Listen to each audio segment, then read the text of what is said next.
All right, I want to welcome everyone to another amazing episode of Saturday Cup of Joe.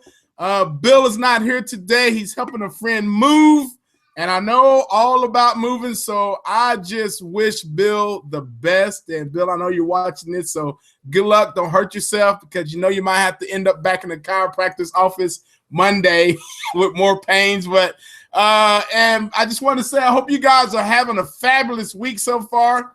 Christmas, the holiday season is right around the block, and if you haven't gotten your last-minute Christmas shopping done yet, you know there's Amazon and all those things you can do. You don't have to go out there and try to beat the traffic. Just get online and do what you do best. Find the best deals and get it going. This is what we do, guys. We're marketers, you know what I mean? So I'm glad you guys have joined us today.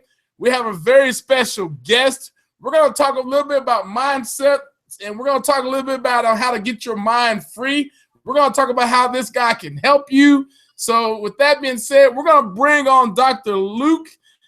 He's all the way from Ottawa, and he's in Canada, so you know he's a smart guy. Like I've been saying before in past shows that guys in Canada just got a whole different thing. They're on a whole different level. So with that being said, what's going on, my man? It's all good, man. I have one big question for you, though, Lem. Very important question. Are you ready for it? I'm ready for it. Your Christmas yet? Say that again. Have you bought your wife her Christmas gift yet? That's a secret. You can't say that because she watches this show. Uh-oh. Uh-oh. So the question is yes. And the answer is yes. It's hidden. It's hidden in your office there.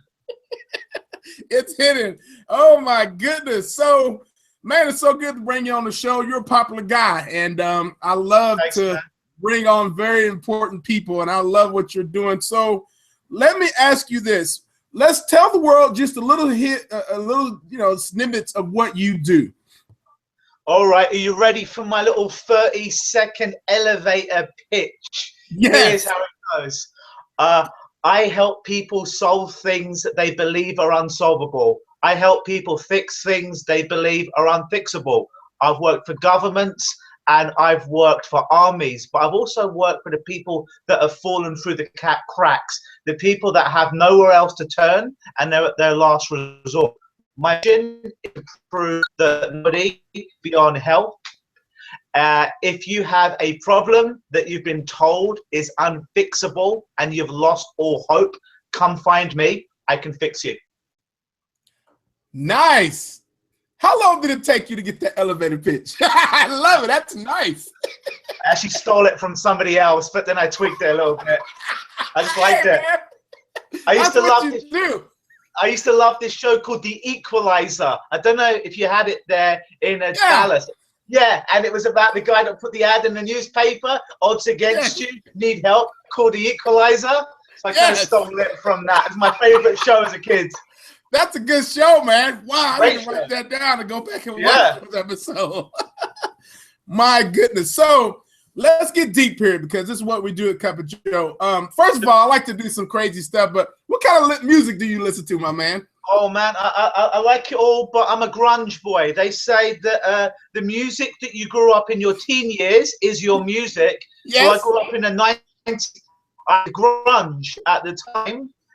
But now when I listen back to it, I love the grunge music. I love angry white guys crying and complaining about how tough their life is. I love it. Very nice. Very nice. So speaking about that, angriness, how was your childhood, man? Oh, my childhood was messed up, but whose wasn't? Right? That's true. That's true. Tell us a little bit about in your probably 6 to like 9-year-old ages. Oh, 6 to 9.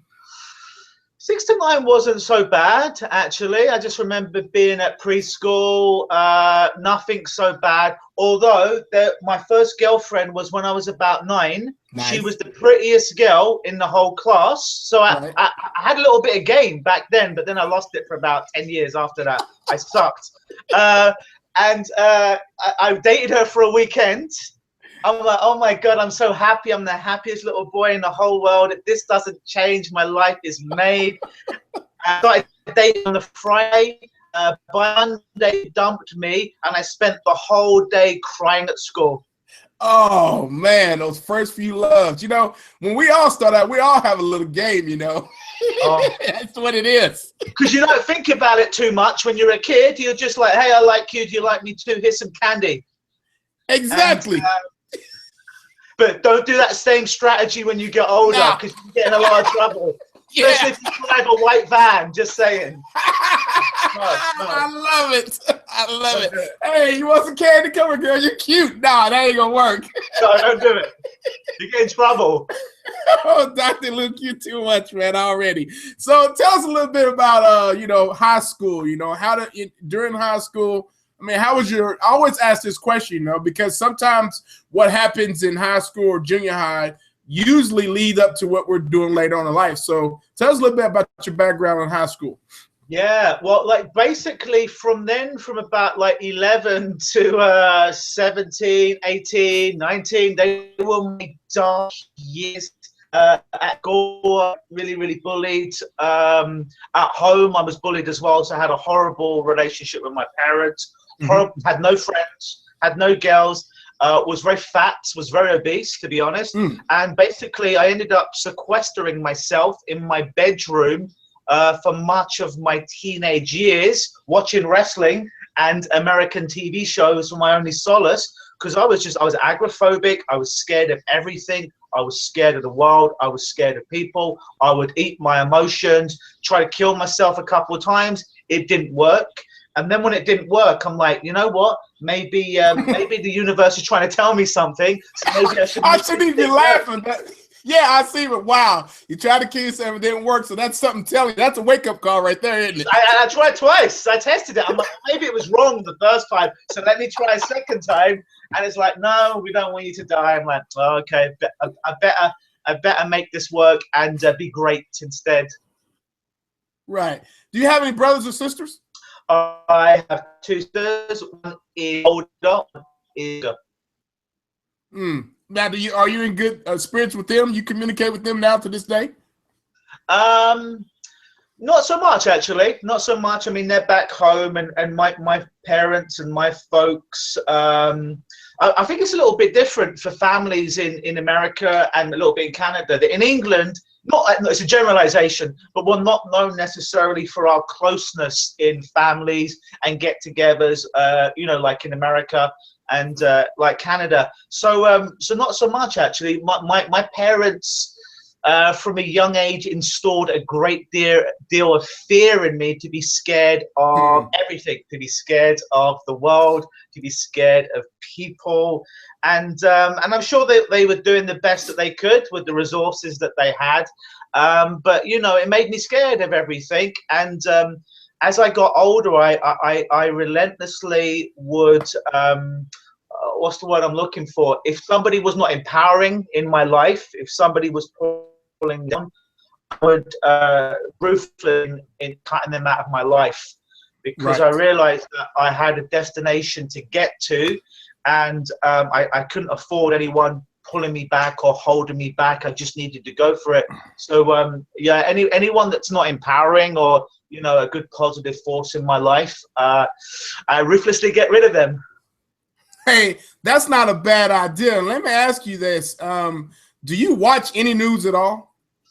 No, I kind of not so much, actually. Just I get like news feeds and stuff like that. But it's the stuff with the news is you never know what's real and what's not real. Like, yeah, you just don't know what's real, what's being manipulated, you know.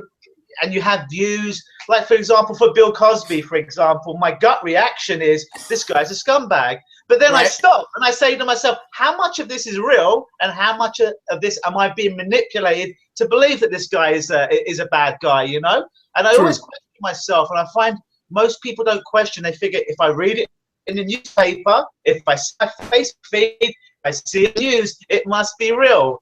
And I remember seeing this whistleblower for the BBC in England that said like about 70% of our stories are made up, are nonsense. And this is the BBC, the biggest news company in the world. I'm like, yeah, I know. So I just, yeah, I don't trust any of that stuff. Right. You know, and I asked that question because I know a lot of people are, you know, you were speaking how, you know, sometimes your parents would do things that would make you fear. You start fearing things, and the people you get around, they're giving all these emotions. But I know the news is one of those that I tolerate. I don't watch it. I don't have a news feed at all. That it's just so much constantly negative news. Then, you know, if I go back and hear something, like if I turn on the news right now in Dallas, the first thing they're going to say is 5 people got shot in a shopping mall. I'm like, what? You know? And so those things right there, I'm kind of like, I'm getting away from it, you know? So just wanted to hear your input on that. No, totally. Yeah, it's just like, it's just fear-mongering and manipulation on a huge scale. And it's like, you know, you could read a story about someone, think they're a really bad guy because you read a story, but you've never met them. And then people will start making comments, trolling people online. Oh, yeah, this guy's a bad guy. This guy's a scumbag. My question is, did you ever meet the guy? Did you ever have a conversation with the guy? You're just being a sheep. And you're like, it's okay if you know, you've got the argument from the media, but unless you've actually met them or had some kind of interaction with them, why are you forming an opinion based on 50% of the knowledge, you know? It's crazy. Right, right. Cool. So let's shift gears here a little bit. So being stressful as a child, have you built a, let's just say, when it comes to stress now, is that like non-existing? I mean, you've been through the rough, I'm sure. And how do you control that? Yeah, well, no, I'm a human being, so I feel stressed just like everybody else. But for me, it's I don't know, like when you go through fire, you know, it turns you into steel. You know, everyone's had life, and so I harp on about, oh, my life was so tough, my life was so hard, because everyone has it tough. But the stuff that I saw, the stuff that I went through, you know, up until now, up until my life, is just an experience. And I'm like, you know, if this stuff didn't happen, you know, I wouldn't be the guy that I am today. And it helps just to build like you know, Wolverine from X-Men. He has that shell of adamantium, which is the strongest substance in the world, you know? And he only gets that through the scars and through him being tested on in the lab and stuff like that. So it's just like, no, I feel like crap like the rest of the people. But then I'm like, you know what? Rather than let that kind of keep me stuck, I use my pain to motivate me. I use my pain to drive me forward. I don't make a story out of it like I can't be successful in life because I had a bad upbringing, because X, Y, and Z. Is like, no, I can be successful in life because I had a tough upbringing, because I went through all this stuff. That means I can be great. Nice, nice. It's the story we tell ourselves, and we can use it to victimize ourselves, stay stuck in our worry, or we can use it to light a fire up our butt and go out there and become great. Awesome, dude.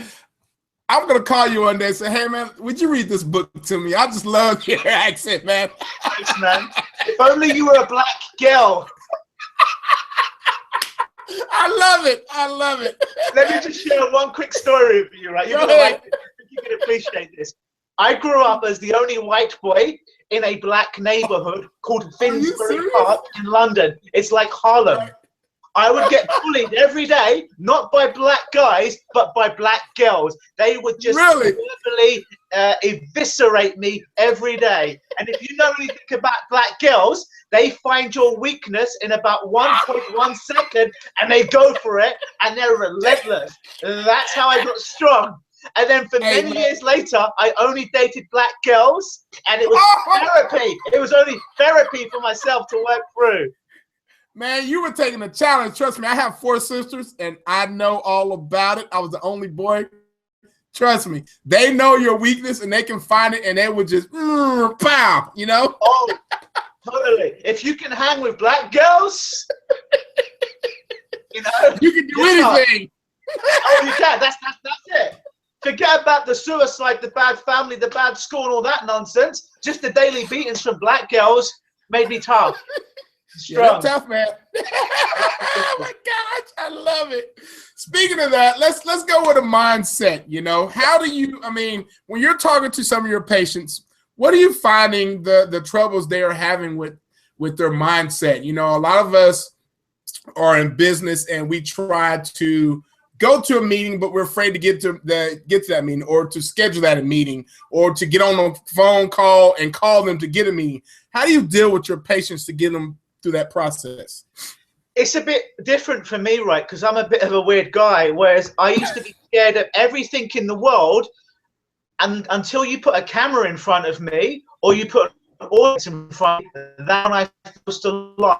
When I'm most being me, when I'm most being in a flow state. Whereas most other people are like, well, I'm okay with one-on-one with people, but if I'm in front of a camera or I'm being interviewed, that's when I get really, really scared. So I'm the reverse to most people.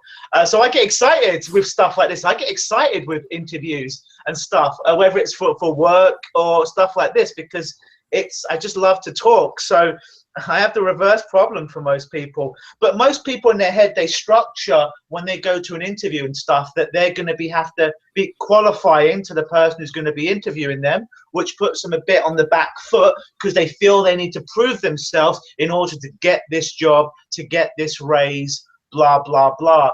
And one of the things that, well, to answer your question, what I realized, probably the biggest problem in the world that I see with every client, if I could fix these two problems in the whole world, there would be no suicide, there would be no murder, there'd be no wars, there'd be no terrorism, there'd be no rape, there'd be none of this crap anymore. If you fix these things, the first thing is self-esteem. Now, self-esteem is very different from confidence, because you see, confidence is situational. I might be confident talking to you here, but then when I talk to a girl that I like for the first time, I might not be very confident at all. But self-esteem for me is like that rich background. It's like you're a computer and you've always got the antivirus running in the back. You've always got the firewall. You don't see it. And for me, that's what self-esteem is. Yeah, you can go through tough times that can knock you, but there's this reservoir behind you of self-esteem that's like, yeah, this is tough. This is a bit shitty, but I've come through it before. I've survived more things. That when people can get their self-esteem high, they don't want to hurt people anymore. They don't want to hurt themselves anymore. They don't need to, because the self-esteem is high. So when we help people truly build their self-esteem, most problems disappear, including stuff like interviews and stress, you know? And I always ask people, you know, there's a difference between stress and what I call positive pressure. Positive pressure is got nothing to do. Dead on it. But when I do it, you know, I'm going to make more money or be more successful or reach more people. It's a positive thing. Whereas stress, but you're kind of in control. Whereas stress is you feel the world is doing something to you. You have no control. You're kind of in like a whirling dervish. You're in a hurricane and you start to victimize yourself. It's like, oh, I have no control of this. I'm at the whim of somebody else. Very nice. So when you are working with some of your government patients, what are these guys coming in for? I mean, is there a lot of stress or less self-esteem there going on as well? It's always self-esteem, man. Everyone I see, from the person who wants to quit smoking to the child who's peeing the bed, to the soldier that has PTSD, to the teenager that has social anxiety, it always comes down to self-esteem. If all that I could do is go in there and find their self-esteem lever and help them dial it all the way up, or press that button, that's the big positive impact on them. That's the biggest problem, people's lack of self-esteem. People have another problem as well. They take themselves too damn seriously, and they take the world seriously. There's nothing wrong with being sincere in your life and in your endeavors and what you do. Sincerity is great. But when you take yourself, your job, your life too seriously, it's a disease. So once you realize you can get people to not do that anymore, their whole life gets a lot lighter. We think we're all so damn important in life, and we're not really, you know. We make our impact and then we die, you know, and hopefully we can leave a legacy behind and help people. But at the end of the day, you know, most of us are going to be you know, forgotten on some level. But if we could do some good work while we're here and have fun and help people, would be successful, you know, great. That's pretty deep, because I always tell people that don't sweat the small stuff, because it's all small. Yeah. You know, basically. And I got a few haters. They don't like that I'm so happy all the time. Why is this guy so happy? He's always, no matter what. He doesn't. I mean, I get it. I've been through a pretty rough childhood. You know, I understand not having money and situations that my family went through. I mean, you can do one or two things. You can get hung up on all that, or you can just say, well, it's just part of life. Let it go, you know? So that's amazing. So self-esteem, wow. So that means that some of these guys, somewhere in their life, something has triggered that. Yeah, and it's usually, you know, we learn about 80, 90, maybe up to 95% of all the stuff we're ever going to learn from 0 to 5 years of age. We're programmed, we're conditioned, if you will, by our parents, by the media, by other people in our life. And it's all suggestions. Well, everything that you believe is a suggestion, because everything is hypnosis and nothing is hypnosis. So all the beliefs you have, like I'm not a good person, I'm not successful, I'm great, I'm amazing, I'm good looking, these are suggestions that you over again, and your unconscious, after hearing something enough times, starts to buy into it and starts to believe into it. And because most people have a scarcity mindset, a lot of our programming in our younger years, where we don't have a choice because we're a kid, is unfortunately negative programming, you know, from our parents, oftentimes trying to keep us safe.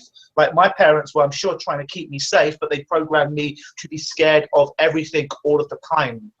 And, you know, it takes a lot more work to undo stuff than it does just to put the right program in there at the right time. That's true, man. You hit a point there, negative programming. That could be from parents to the school system to the friends you hang around, and I mean it could be anything. Typically, how long does it take to pinpoint these things and get rid of those symptoms for your patients? Yes, good question. So really, I'm giving away a secret right here, so I hope none of my clients are watching. But the first time I get them on the phone and they're talking to me and I'm going through my pre-screening, the process has already begun. It's already begun. I'm finding out all the stuff about them, you know, stuff that they don't even know. So I'm already starting to structure what I'm going to do in my sessions with them. So the work's already begun, to be honest. The next step is, before they even come in, they fill out a big questionnaire. And if they just write one-word answers, I send the questionnaire back to them. I'm like, no, you know, give me too much information rather than too little. So then going into the session, I already know pretty much all that I need to know. So then a lot of my clients mistakenly think that our hypnosis sessions are talk therapy, because they may have seen counselors or psychotherapists and they're used to just telling their story over and over again and reprogramming themselves and trying to program me to buy into their bullshit. And I respectfully and lovingly tell them to shut the hell up, because I know everything I need to know, and I have no interest in talking with their conscious minds. If they consciously fix themselves, they could be in my office. I'm only interested in talking to their unconscious mind, the part that all their memories, all their emotions, all their patterns, all their habits are stored, because that's where we start to get change. Nice. I was just thinking, is there a way you can program, like, let's say potential clients, like business owners that you're going to take on, and know what you're going to say to them, know everything about them before you even get to their office? There's a funny thing, right? That I'm on the second floor of this building, and when I have a new client, I just stand there and I watch them across the street. And they come and they're walking, you know, normally they're quite confident. And as soon as they cross the street, they get to my door, they go into that negative state. I'm like, isn't that interesting? Because across the road, you were doing all right. And then suddenly you felt you needed to do your problem when you got to my office, like a method actor. Right. And it always is me. And most people that most time. It's like, you know, when you go to the doctors and you had an ailment, and then suddenly you wake up that morning and your shoulder isn't hurting so much, but then you go to, I wish it would hurt some more because I'm seeing the doctor today and I want him to believe that my shoulder's hurting. I'm not a fake. Hurt more, hurt more. Shoulder starts to hurt more. Got to impress the doctor, right? Right. It's amazing the How game funny. we play with ourselves. I know it. So, I was just thinking the other day, there was a big deal that was coming up I was trying to resolve, and there were so many thoughts that were going in my head, and I'm constantly reading good stuff. And I just told my head, I said, stop. Why do we keep building up these things inside of our head that's causing us to think different? I mean, what causes that, man? Good question. I think it all goes back to suggestion. It all goes back to our formative years. It all goes back to repetition. It's like weeds, right? Weeds are planted seeds. If you're planted, not us most time, but the universe. And because our minds are very vulnerable from an early age, because from 0 to 5, we're completely unconscious. That's why most people don't have a memory that they could quickly go to without input from their family between 0 and 5. Because it's all unconscious. Now in hypnosis, we can get someone to remember the color of their first birthday cake when they were 1, and what their mum, what dress their mum was wearing, and stuff like that. But consciously, we can't recall most of that stuff because it's deeply unconscious. And it's like the metaphor I use of a computer. It's like those viruses, those Trojans that sneak in that you don't see are always the most dangerous. If you're a boxer, it's always that punch that you don't see coming is the one that's going to knock you out. If you see the guy throwing a jab, you can duck and dive, right? But it's that one that you don't see coming is the most dangerous shot. So very early on, we're not very vigilant because we're kids, right? And we're completely unconscious. So yeah, a lot of these things are programmed, and most people think that their feelings are them. Because I'm angry, I feel upset. This must be real. I am my feelings. I am my thoughts. I think negative. I am negative. I think I'm a loser. Must be a loser. I always ask my clients, have you ever thought something that was wrong to later find out that you believed something was true, but it wasn't? They're like, yeah. I'm like, have you ever believed something that was true that is no longer true? Like a 20-year-old client will come in and I'm like, you were 12 once, right? They're like, yeah. I'm like, but you're not 12 anymore. They're like, I know. So that used to be true, but it isn't true anymore. Oh, let's do. Okay. So sometimes, like, just conversationally with people, you can start to shift their model of the world, shake it up a little bit. And we haven't done any formal hypnosis at all. It's just shaking up that world, taking up a couple of the screws or the bolts away from that structure that's held their problem up so long, start to weaken it. So when we use the bulldozer of hypnosis, and bulldozer is the wrong word because it's quite soft and gentle, but just for this metaphor it works. But when we use that bulldozer of hypnosis, it's easier to knock down that structure that's held up their problem for so long because we've weakened it with language and conversation and stuff like that. Nice. So how long typically do you work with patients after they pretty much are set on their way? So they come back, or do you recommend later on sessions? Or yeah, good question.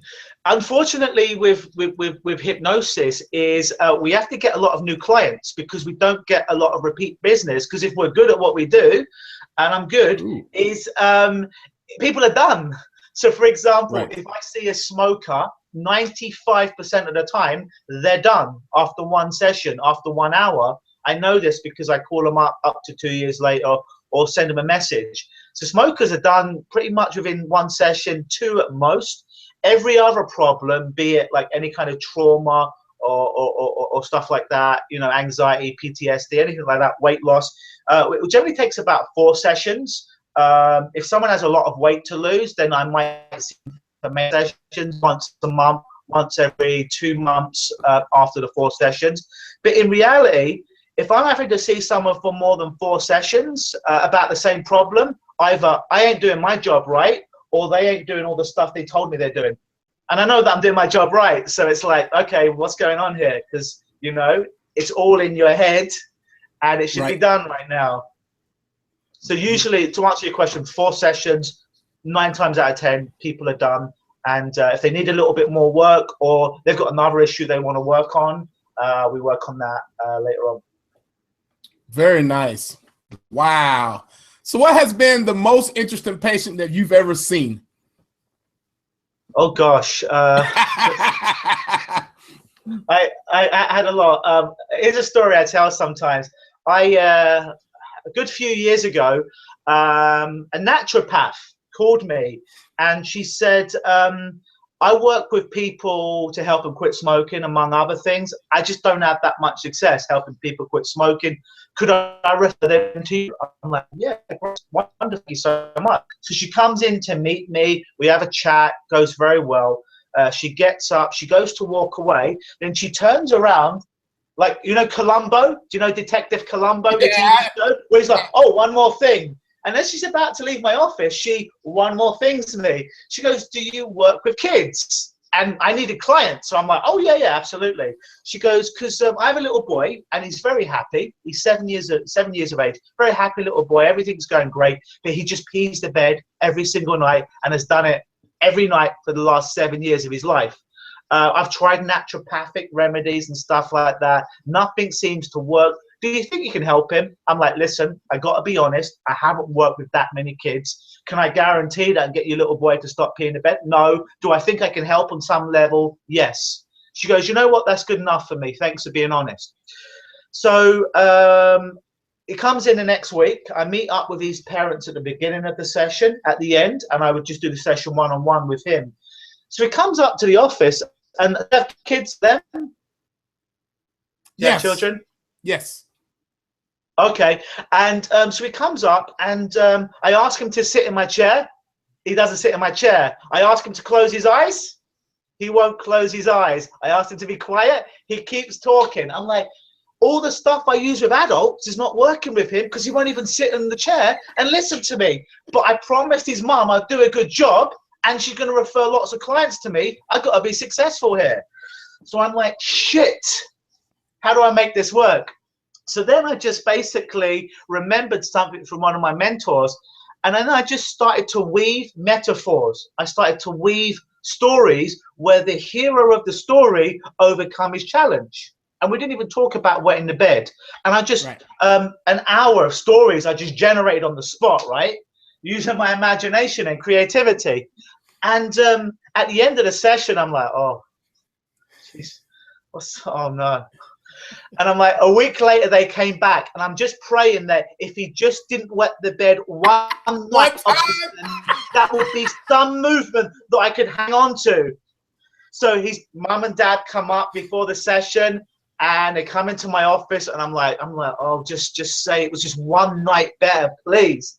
They come up, and I'm like, so how's Johnny doing? How's the last week been? He goes, yeah, he hasn't wet the bed once. What?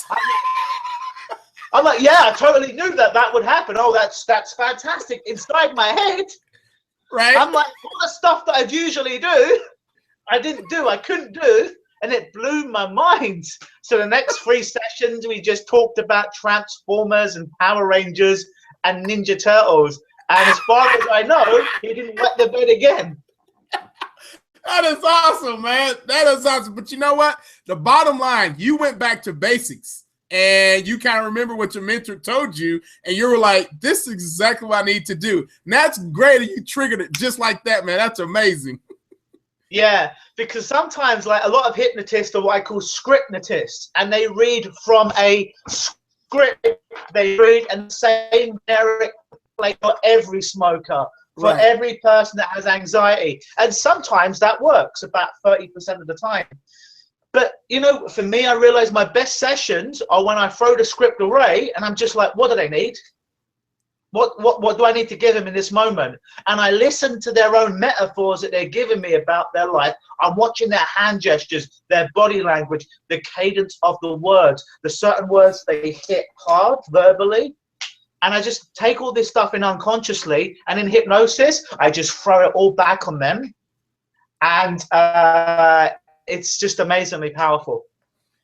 That is awesome. Dr. Luke, how can we set our mind to be prepared for the next year as far as business and life and all that? What kind of steps or tips would you give us to do that?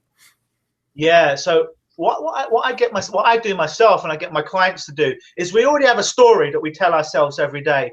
And usually the story is why we're stuck, why we're not going to make the money, have the success, have the body, blah, blah, blah. And it's just self-hypnosis that we tell ourselves over and over again. So what I get my clients to do is I listen to every problem that I've got, then I make a story out of it, the opposite. So if it's like, I ain't got enough money to pay the bills, in my story, it's like, I always have more than enough money to pay all my bills and have money in return. If I want to get fit and I can't keep to my diet or my exercise, it's a struggle, and I tell myself that every day, I write it in the reverse. Oh, it's really easy for me, easy and effortless for me to stick to my diet and eat clean every day. And it's really fun as well. So every weakness I have, I rewrite it in the positive. So basically I have a story that's about 6 minutes every day that I read to myself. That's every area of my life. So it's kind of like affirmations, but it's a story that encompasses everything in my life. So every day I record the story and I listen to it. I read the story out loud. I'll read it inside my head when I wake up in the morning, just before I go to bed. So I'm getting that program in to counteract the hundreds of thousands of times I've told myself the other story. Boom. Well, there you have it, folks. So, Dr. Luke, this has been great. Luke, this has been great. How can we find you online? Yeah, my website is lukenosis.com, Luke, L-U-K-E, Gnosis, N-O-S-I-S.com. There's my website. Nice. I am generally based in the Ottawa area, but I do Skype Gnosis now, where we could basically do hypnosis over Skype. So I have some clients in England, some clients in China, where we do hypnosis like this over Google Hangout or over Skype, which is very, very powerful. And also, I've just put together a recording. It's my first product ever, and I haven't even really launched it yet. And I call it Lukenosis Complete Therapy.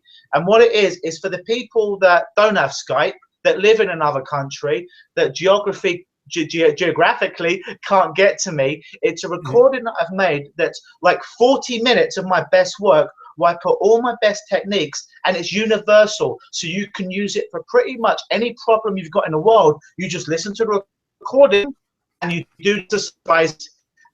It's such a power. I give it to my clients now. It has such a powerful impact. But I'm going to launch that in January. But if anyone's interested, I have a beta copy of it now. And I'm just kind of like, I think the price in January would be like $25, $30. But if anyone's interested, for the beta copy now, we're ironing out some things. It's like $10. If you're interested in it, shoot me an email at drluke@lukenosis.com. Let me know that you heard me on Lem's show here, and I'll send you a copy of that for like just $10. Very nice. So we'll also have that on the page as well, with your bio and all that, and that should be a great read. Awesome. Well, man, I'm just so grateful that you came on the show today. Very interesting stuff there, and I know a lot of us marketers who are watching this, or just people in general who's watching the show, I know we all struggle with some things due to past relationships or past issues in our life. Could be family, bosses, whatever, accidents, but man, this is a great, opportunity to go in and kind of figure out why we are struggling with certain things. And I'm so glad you came on the show. That is great. So what's the future for you, man? What is your goals for next year, my man? Future for next year is I'm going to move out of Ottawa to Toronto. Going to spend a lot more time in New York. I love America. I love New York City. So one of my long-term goals is to move to New York City. I don't know if that's going to happen next year, but that would be nice. We have World Hypnotism Day on January 4th.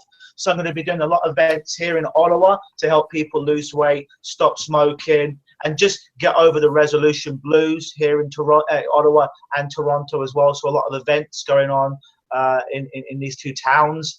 And a lot of talks next year. Yeah, it's going to be a big year. It's going to be a lot of fun. A lot of change. Very nice. Very nice.